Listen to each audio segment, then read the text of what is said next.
vais vous parler aujourd'hui d'un sujet qui m'a vraiment pas beaucoup motivé. C'est le lien entre la philosophie et l'histoire. Personnellement, je pense qu'il n'y a que peu de lien entre ces deux sciences sociales. La philosophie est une science qui vaut d'être étudiée. L'histoire en est une autre, mais je ne pense pas qu'il y ait une philosophie de l'histoire. D'autres que moi pensent différemment, et notamment Raymond Aron, philosophe, sociologue et historien du XXe siècle, et il a fait sa thèse d'histoire, de philosophie de l'histoire, qu'il a intitulée Introduction à la philosophie de l'histoire, essai sur les limites de l'objectivité historique. Alors c'est donc sa thèse de lettres modernes qu'il a soutenue en 1938 à l'âge de 28 ans. Alors pourquoi je vous parle de ça? Parce que un de mes amis, qui était donc étudiant, m'avait demandé de lire ce livre, cette thèse qui fait quelques 450 pages, et d'essayer de résumer. Donc c'est ce que j'avais fait il y a déjà quelques années. J'avais ça donc dans mon ordinateur et je me suis dit, tiens, je vais exposer ce que j'avais fait comme travail. Alors Raymond Aron, c'est un philosophe, sociologue, comme je vous l'ai dit, historien, juif français, né à Paris en 1905 et décédé dans cette ville en 1983. Alors il a été bien sûr chargé de cours et professeur universitaire à Paris, mais surtout journaliste, chroniqueur de tendance libérale, d'abord au Figaro, journal de droite, puis à l'Express, hebdomadaire du centre, gauche plutôt. Alors je vais donc parler de sa thèse, non pour en faire une analyse profonde, mais simplement pour repenser contradictoirement la conception un peu trop orientée qu'il se fait de la science historique. Sans doute parce qu'il était d'abord un philosophe, donc un idéologue. Et si la philosophie peut entraîner une dérive idéologique, on est philosophe de gauche ou philosophe de droite, l'histoire, elle est apolitique. Normalement, un historien ne doit pas avoir d'idéologie, ou du moins il ne doit pas en tenir compte lorsqu'il essaye de rapporter les faits historiques véritables. Alors le début de l'introduction de la thèse de Raymond Aron donne quelques pistes de réflexion, ainsi que le sommaire du livre. Alors on notera des phrases intéressantes sur le plan philosophique. Par exemple, le mouvement naturel va de la connaissance de soi à celle du devenir collectif. Ça, c'est la page 10. Ou encore, l'homme est un être historique qui veut devenir historien, à la même page. Ou encore, l'histoire n'est pas pour l'homme quelque chose d'extérieur, mais l'essence de son être. Voilà. Donc, on peut être d'accord avec ce genre de définition philosophique. Alors le développement maintenant du livre en question, puisque la thèse a été éditée. Alors donc le développement comporte 4 grandes sections. La première sur le passé et les concepts d'histoire. La deuxième sur le devenir humain et la compréhension historique. La troisième sur le déterminisme et la compréhension causale. Et la quatrième sur l'histoire et la vérité historique. Et chaque section contient bien sûr plusieurs parties et sous-parties. Alors voyons d'abord la section 1, c'est-à-dire le passé et les concepts d'histoire. Aron se pose d'abord cette question: l'unité des histoires naturelles et humaines est-elle subjective? Ce qui est la doctrine de Cournot, un philosophe du XIXe siècle, qui pense que l'histoire humaine n'est pas un enchaînement d'événements découlant plus ou moins les uns des autres. Et de ce côté-là, on peut être d'accord. Alors dans cette partie, curieusement, Raymond Aron ne donne pas sa position critique par rapport à la vérité historique. Il ne fait aucune allusion à l'école des annales, qui est pourtant aujourd'hui le fondement de la recherche pour les historiens. Aron avait jugé plutôt sévèrement le procès que Lucien Febvre et ses confrères de l'école des annales faisaient à l'histoire classique, dite événementielle.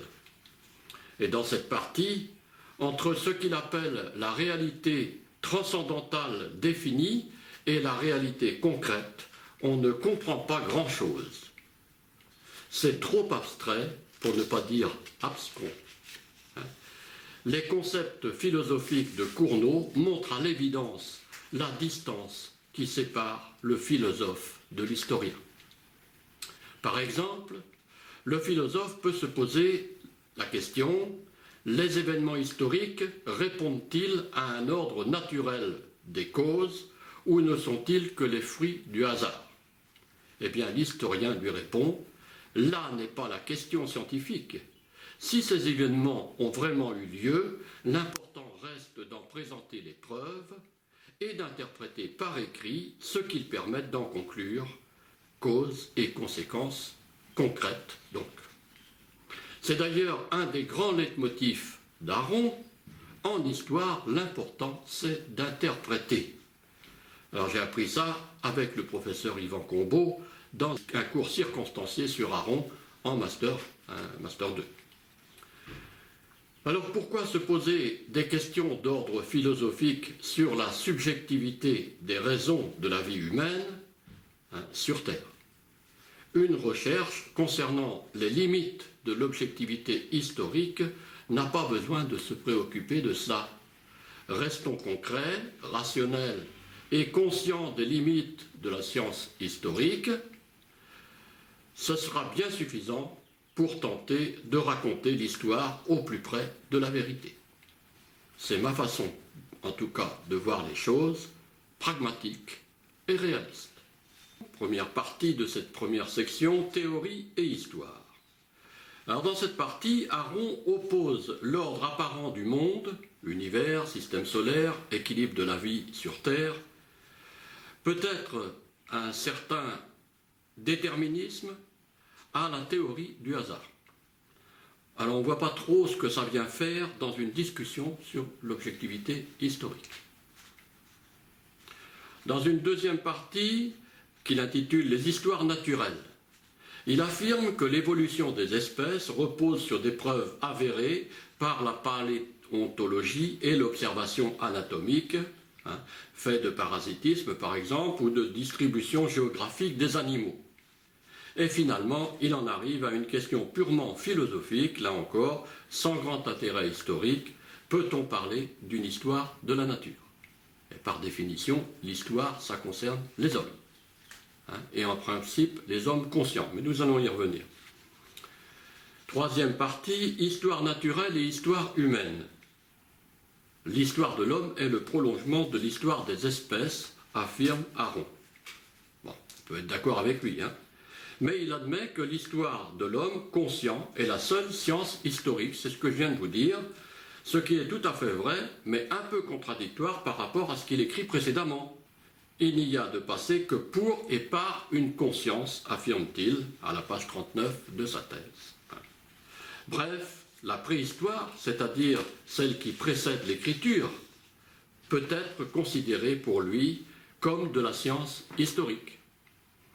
Il répond à cette question: l'homme a une histoire parce qu'il édifie des œuvres qui lui survivent. C'est évident. Les mégalithes ou les peintures rupestres, par exemple, sont bien des traces historiques, même si ceux qui les ont érigées n'avaient pas encore inventé l'écriture pour expliquer leur source d'inspiration. Mais ils démontrent la présence de l'esprit humain, et Aron le réaffirme: l'histoire est toujours celle de l'esprit, en page 44. Mais, il ajoute, si l'historien néglige la signification intrinsèque de la moralité ou de la religion, il aura beau reconstituer un devenir, il n'aura rien expliqué, c'est dit à la page 46. Alors toujours cette notion d'interprétation en histoire qui lui est si chère. Dans une quatrième partie, le temps et les concepts d'histoire, il écrit « Seule la reprise consciente du passé permet de définir l'historicité authentique », à la page 47. Et ensuite, vivre historiquement, c'est à la fois conserver, revivre et juger l'existence des ancêtres et des autres sociétés. Et il appuie cela par une formule d'Engels. Seules sont vraiment historiques les communautés qui élaborent une science de leur devenir. C'est à la page 47. Là-dessus, on est d'accord. Passons maintenant à la deuxième partie, la section 2, le devenir humain et la compréhension historique. La science du passé humain, écrit-il, s'attache à des êtres qui ont eux-mêmes pensé et dont elle veut repenser la vie et la conduite. Alors on est en plein dans l'histoire sociale, celle des mentalités de l'école des annales. Aron, si critique à l'encontre de ses fondateurs, finit par dire que c'est bien là la véritable recherche historique aujourd'hui. Mais arrive-t-on à partager des états d'âme ou seulement à les reconstituer, écrit-il? Eh bien, en master d'histoire, Yvan Combeau faisait un cours important sur l'empathie, c'est-à-dire la capacité de l'historien à se mettre à la place de ceux dont il découvre et écrit l'histoire, sans tomber dans le piège du chauvinisme communautaire, car le chercheur a toujours tendance à rechercher l'histoire de ses propres racines culturelles. Et j'en sais quelque chose, puisque je suis d'origine bretonne, et c'est pas pour rien que j'ai fait une recherche sur la part celtique dans l'héritage culturel et politique des comptoirs français de l'océan Indien. Alors on entre là, semble-t-il, dans le vif du sujet, les limites de l'objectivité historique. C'est le titre de son livre. Il aura fallu quand même 60 pages avec des concepts philosophiques très difficiles à appréhender pour en arriver là, chez Aron. Alors la première partie de cette section 2 est intitulée « De l'individu à l'histoire ». Et la première sous-partie est intitulée « La connaissance de soi ». Se connaître, est-ce devenir historien de son passé, le psychologue de son caractère, le psychanalyste de son inconscient, demande-t-il, ou est-ce au contraire découvrir ses possibilités, choisir ses volontés, coïncider avec son idéal? Alors, pour moi, je lui réponds, c'est tout à la fois. Mais notre pouvoir, écrit-il, sur nous-mêmes est partiel. On n'est pas libre de ne pas trembler, de ne pas désirer, pas plus qu'on est libre d'aimer. Voilà, c'est celui qui écrit ça. Alors, dans une deuxième sous-partie, la connaissance d'autrui, puis après la connaissance de soi, il écrit « Il faut observer les autres pour se découvrir soi-même ». Alors, là-dedans, il y a peu de rapport à l'histoire dans ce paragraphe. Aron met simplement en garde le lecteur d'une autobiographie.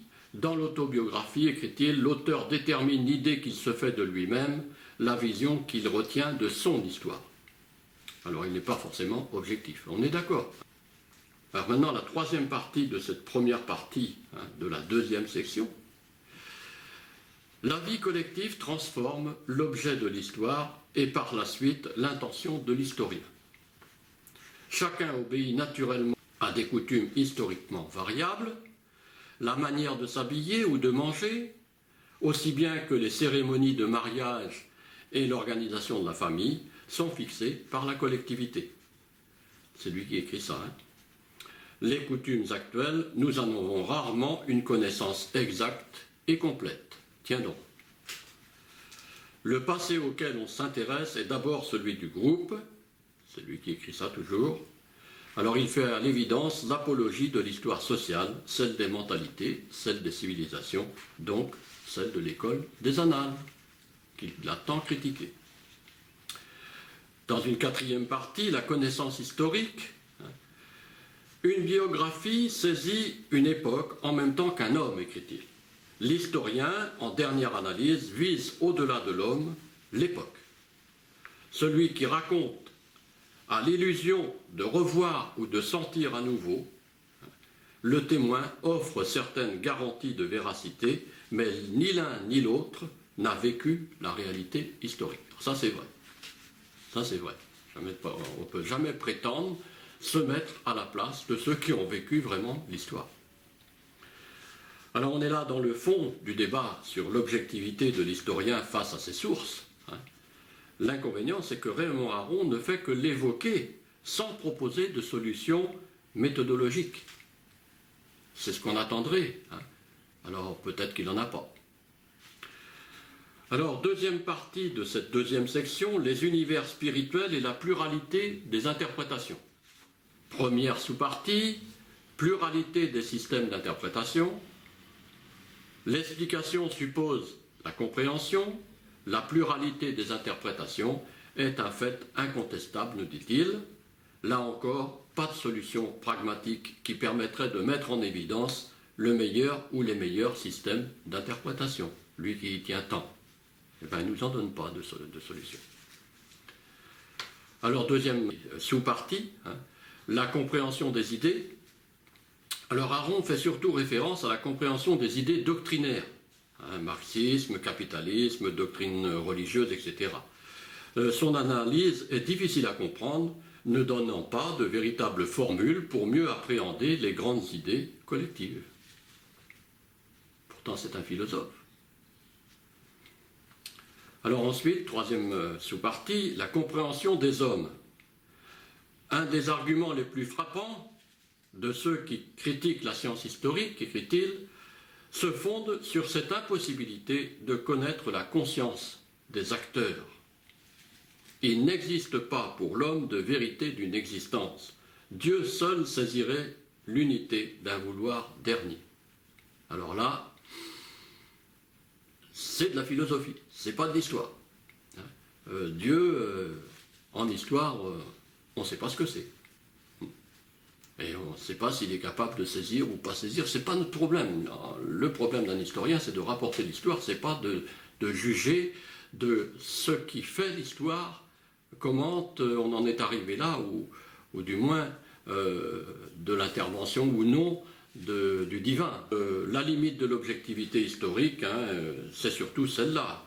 Peut-on saisir la conscience des autres, surtout lorsqu'ils ont vécu à d'autres époques reculées? Et on le voit bien, par exemple, au niveau de l'esclavage. Comment comprendre la mentalité de l'esclavagisme et la mentalité de l'esclave? Est-ce qu'elles étaient vraiment très opposées? Est-ce qu'il devait y avoir des conflits, mais comme dans toutes les sociétés? Est-ce que l'esclave acceptait sa condition? Est-ce que l'esclavagiste avait des remords, des regrets? On ne sait pas. On ne sait pas, c'est difficile. Alors, troisième partie de cette deuxième section, l'évolution et la pluralité des perspectives. Alors, en première partie de sous-partie, l'histoire des idées. Il rappelle que l'histoire, réalité et science n'existent pas en elles-mêmes, mais par et pour un historien. Évidemment, sans histoire, il n'y a pas d'historien. Alors là, il enfonce des portes ouvertes, car en effet, c'est l'historien qui a créé et écrit encore l'histoire, et non qui seulement la découvre comme une science préexistante. Il en est ainsi pour toutes les sciences humaines et sociales, non? C'est le scientifique qui fait la science sociale, mais il ne découvre pas une science qui serait existante. Ce n'est pas du tout le cas, par exemple, dans la physique, où là, on découvre des lois physiques qui existent. Alors, l'histoire des faits et des institutions, dans la deuxième sous-partie, seul serait historique, écrit-il, les faits qui ont exercé une action sur la suite du devenir. Alors, il se pose la question. Alors, l'histoire des civilisations contredit cette hypothèse, puisqu'elle démontre la longue durée des cultures et des mentalités et le peu d'incidence de faits prétendus historiques dans ces civilisations, sur le devenir de ces civilisations. Et Aron conclut ce paragraphe par une formule: les hommes font leur histoire, mais ils ne savent pas l'histoire qu'ils font. C'est beau, c'est bien dit, ça ne veut pas dire grand-chose. Leur histoire est donc entre les mains de leurs descendants, et particulièrement dans les mains des historiens. Maintenant, troisième section, explication d'origine et rationalité rétrospective. Alors Aron revient sur la théorie de l'évolution, comparant l'évolution sociale à celle des espèces. Elles posent toutes les deux les mêmes questions sans réponse. On évoquerait, écrit-il, justement contre l'évolutionnisme, la notion d'ère de civilisation. Et en effet, moi je dis, si l'homme descend d'un même être primitif, pourquoi retrouve-t-on de telles divergences de civilisation, même en remontant très loin dans le temps? On doit donc se méfier de ce qu'il appelle la rationalité rétrospective. Il écrit « Il est toujours tentant de prêter aux maîtres la responsabilité de leurs disciples, aux ancêtres la responsabilité de leurs descendants. » Il rappelle ça avec intelligence pour moi. En quatrième sous-partie, si nous nous bornons à la recherche de nos ancêtres, dit-il, nous sacrifions une grande partie du passé. Pour comprendre l'histoire humaine, il faut partir non pas de nous et de notre présent, mais de la multiplicité des empires, des civilisations, des époques. Eh bien, c'est bien ce que dit Georges Duby et ce qu'il appelle, lui, l'histoire totale. Section 3 maintenant. Je vous l'ai dit, il y a 4 sections. Section 3, le déterminisme historique et la pensée causale. Alors dans cette partie de 140 pages, Aron se répète souvent et aborde des thèmes moins intéressants pour l'historien en formation. Il revient sur les notions de déterminisme et de hasard, questions purement philosophiques ayant peu de rapport avec la science historique. Nous, historiens, on n'a pas à se poser la question. Les faits sont les faits, point. Voilà. Alors maintenant, quatrième et dernière section, histoire et vérité. Et première partie, les limites de l'objectivité historique. Et première sous-partie, compréhension et causalité. Alors il écrit, Weber par exemple a clairement démontré que l'esprit capitaliste vient de l'esprit protestant. Les convictions religieuses ont déterminé la conduite des protestants et celle-ci a exercé une action sur la formation du capitalisme, écrit Aron. Mais il ne dit pas quelle conviction religieuse protestante provoque l'état d'esprit capitaliste. C'est ça qui aurait été intéressant. On le sait, ça. Bon, c'est une cause entendue que le capitalisme prend ses origines essentiellement dans le protestantisme, l'idée de capitalisme. Mais pourquoi? Ça aurait été intéressant. Voilà. Je ferai une autre fois un autre exposé sur ce sujet. Alors, deuxième partie, sous-partie, pardon, la structure du monde historique. Alors, les sentiments plus que la raison, écrit-il, le milieu plus que les désirs des hommes commandent le devenir de l'homme. Alors, un historien, pour moi, ne peut qu'en être persuadé. On aurait aimé que le professeur Aron nous explique comment il arrive à ces conclusions. Voilà. Troisième sous-partie, le devenir de l'existence. Alors moi, je pense qu'il faut se méfier de la partialité du témoin d'un événement, surtout s'il est en lui-même acteur.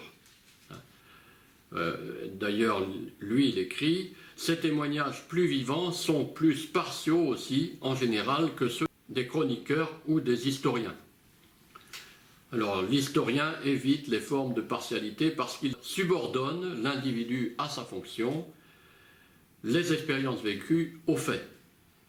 L'histoire est toujours objectivée par et pour l'historien. Alors, est-ce que Aron suppose que tous les historiens sont honnêtes, ce qui n'est pas toujours le cas? La subjectivité de l'historien, quelquefois, fait qu'il n'est pas objectif. Justement, quand il devient idéologue. Quatrième sous-partie, science et philosophie de l'histoire. Alors il écrit, la philosophie de l'histoire est en France un genre littéraire si décrié que personne n'ose avouer qu'il le pratique. Ben moi je dis, c'est pas étonnant, tant ce concept est flou, voire peu crédible. L'exemple de position philosophique sur l'histoire L'Europe ne sait plus si elle préfère ce qu'elle apporte ou ce qu'elle détruit. C'est lui qui écrit ça. Ben ça, ce n'est que de la philosophie. L'historien n'a pas apporté de jugement de valeur. La colonisation, pour ne citer qu'elle, c'est moi qui le dis, a eu de bons et de très mauvais côtés. L'historien n'a pas à donner de jugement global positif ou négatif la concernant, ce qui explique que beaucoup de chercheurs se sont élevés contre la reconnaissance des bienfaits de la colonisation souhaitée par le président Sarkozy il y a quelques années. Voilà. Deuxième partie de cette quatrième section, les limites du relativisme historique. Alors, premièrement, le relativisme historique, hein, qu'est-ce que c'est? Alors, il nous écrit « Les morales, les philosophies, les religions changent avec les collectivités et les époques. » Bon, ça on le sait. Le relativisme ne reconnaît ni accumulation de vérité, ni progrès. On est d'accord. Si l'on juge d'après les critères moraux ou culturels, on ne saurait maintenir absolument que la religion chrétienne soit la meilleure. De quel droit la mettre au-dessus de l'islamisme ou le bouddhisme, écrit-il.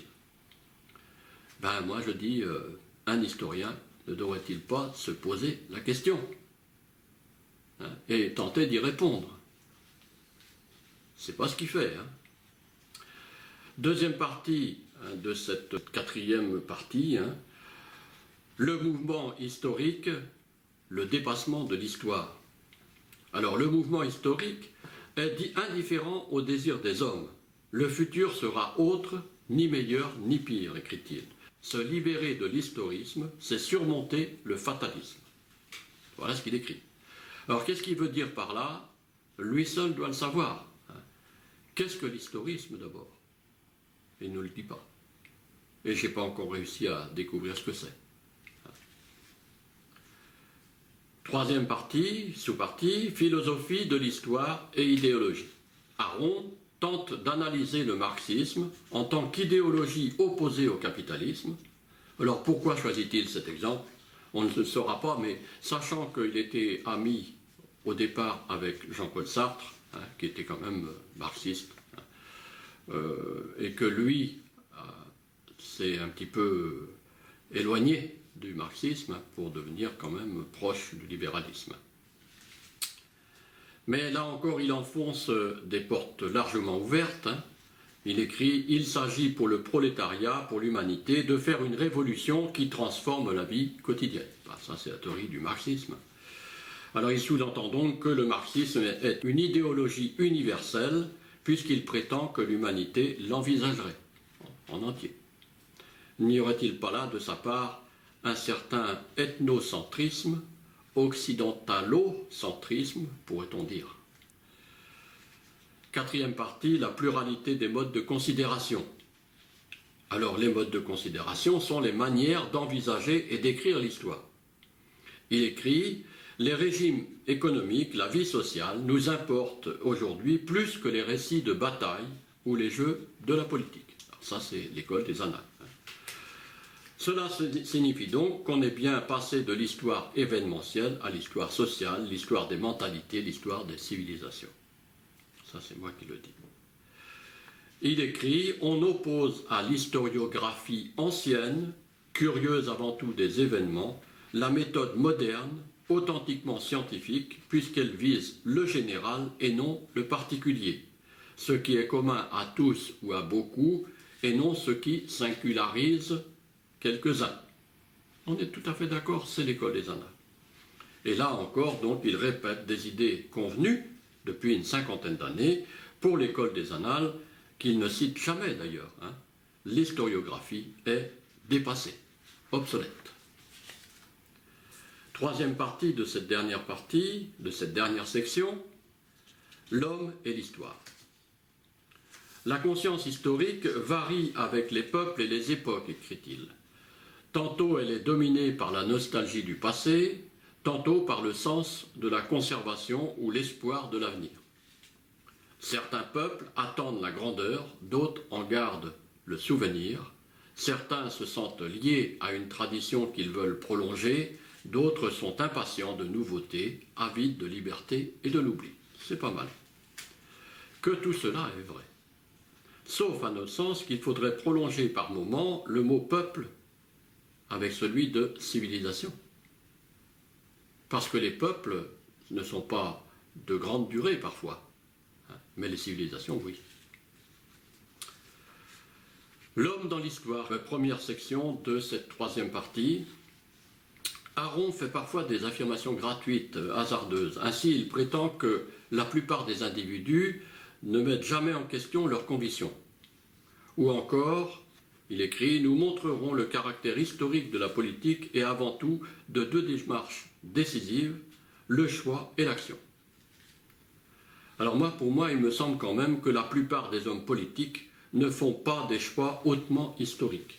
Ils décident de choses souvent banales qui font le quotidien de leurs concitoyens.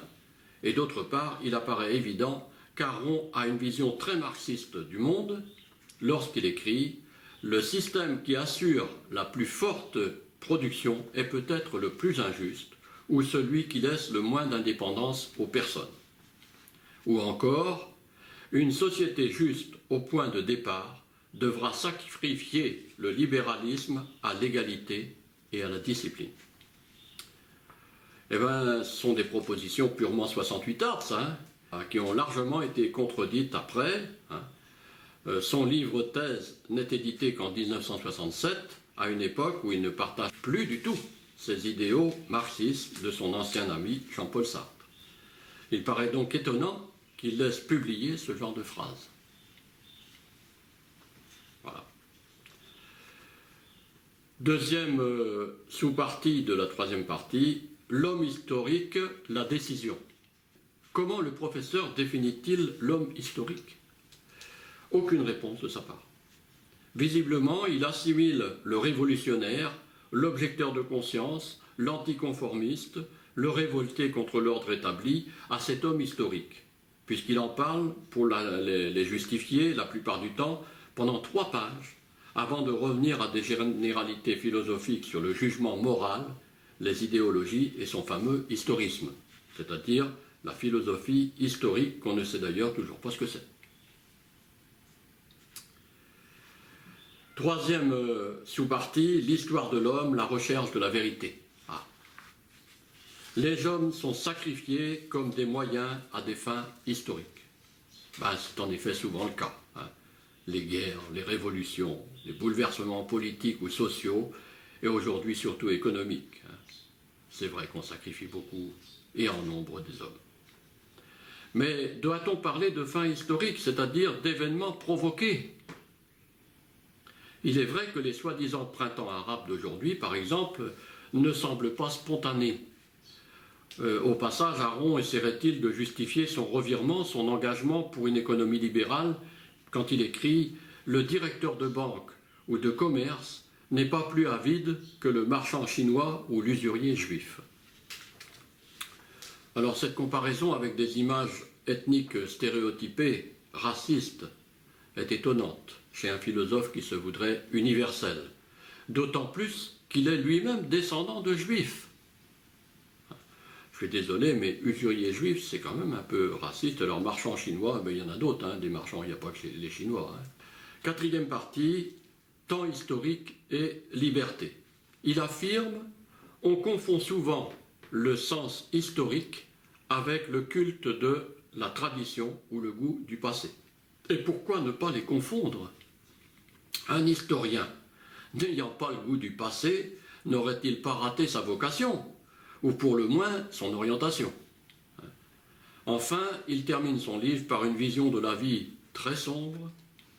Il écrit « L'existence humaine est dramatique, puisqu'elle agit dans un monde incohérent, s'engage en dépit de la durée, recherche une vérité qui fuit, sans autre assurance qu'une science fragmentaire et une réflexion formelle. » Voilà.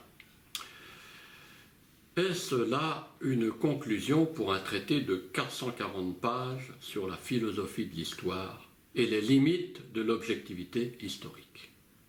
Je me demande. Alors il tente de s'en justifier quand même dans une dernière note de bas de page. Il écrit « Une recherche philosophique partielle comme celle-ci ne comporte pas à proprement parler de conclusion. » Ah bon? Ah bon? Et c'est pour en arriver là, à un tel brusque court-circuit. Mais à quoi sert cette thèse alors? À démontrer le problème existentiel, l'angoisse profonde de son auteur peut-être. Il a 28 ans.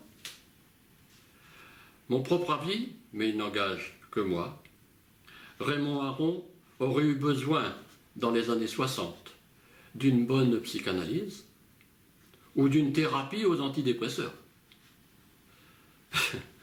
Il est vrai que physiquement, il présentait l'image d'un être morose et semblait ressentir dans ses propos comme une sorte de déception d'être contesté, voire insuffisamment reconnu. Quand on vient du marxisme et qu'on devient libéraliste, c'est difficile d'être reconnu. Voilà pour cette analyse de cette thèse de Raymond Aron. Oh, le personnage de Raymond Aron est intéressant. C'est un grand monsieur, certainement un grand universitaire, mais je trouve que sa thèse était quand même un peu floue. Et que j'espère que, après, je n'ai pas relu d'autres choses de lui, mais j'espère que dans les années qui ont suivi, et surtout quand il a été professeur d'université, il a approfondi tout ça et amené de façon plus sérieuse des réponses. Je sais bien que les thèses, bien souvent, apportent plus de questions que de réponses, mais le but d'une thèse, c'est quand même d'apporter des réponses, au moins même partielles. Là, il n'y en a pratiquement pas.